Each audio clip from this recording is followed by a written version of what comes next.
Les probiotiques gagnent rapidement en popularité.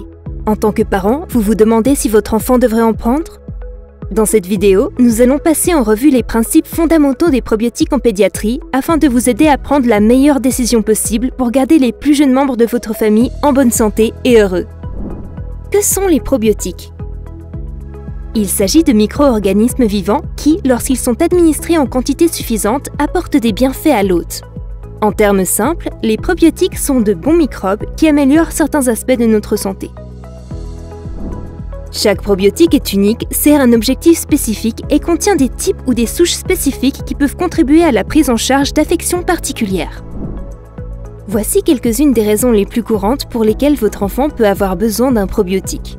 Diarrhée liée aux antibiotiques. Les antibiotiques sont destinés à éliminer les mauvaises bactéries lors d'une infection, mais comme ils ne peuvent pas faire la distinction entre les bonnes et les mauvaises bactéries, ils tuent les deux, ce qui entraîne un déséquilibre de la flore intestinale et des diarrhées. Des souches spécifiques telles que Lactobacillus rhamnosus GG ou LGG sont efficaces pour prévenir la diarrhée associée aux antibiotiques chez les enfants.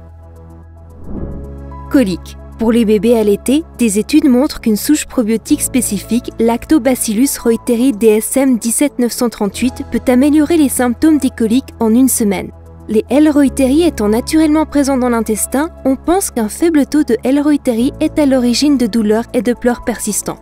Parmi les autres souches efficaces, on peut citer Bifidobacterium longum KABP 042 et Pediococcus pentosaceus KABP 041. Parmi les autres affections pouvant être traitées avec les probiotiques, notons le syndrome du côlon irritable, eczéma de l'enfant. Des études montrent que les bébés auxquels on donne certains probiotiques pendant la petite enfance ont moins de risques de développer de l'eczéma.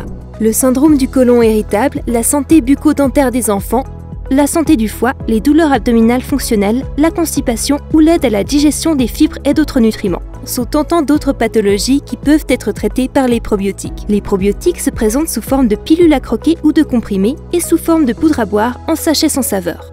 On les trouve également dans certains aliments fermentés, notamment les laits fermentés comme certains yaourts et kéfirs. Consultez votre médecin, votre pharmacien ou votre diététicien pour choisir le produit qui convient le mieux à votre enfant.